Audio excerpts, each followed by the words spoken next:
எப்போது என்னை நீ பார்ப்பேன் என்று ஏங்கிக் கொண்டு இருக்கிறாயல்லவா? நீ விரும்பியபடி உனக்கு தரிசனம் கிடைக்கப் போகிறது.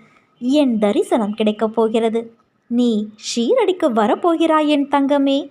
வரங்களை உனக்கு அள்ளி அள்ளி தரப்போகிறேன்.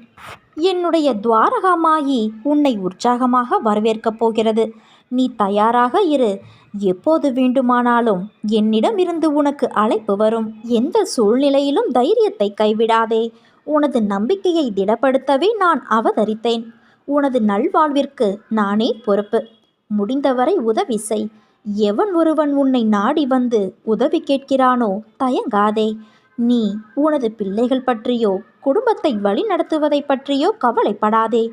தெளிந்த மனதோடு இரு. ஏன் குழம்புகிறாய்? நீ ஏன் தடுமாறுகிறாய்? எதிர்காலத்தை பற்றிய பயம் உனக்கு. நிலைமை என்ன ஆகுமோ என்ற கவலை உனக்கு. நான் இருக்கும்போது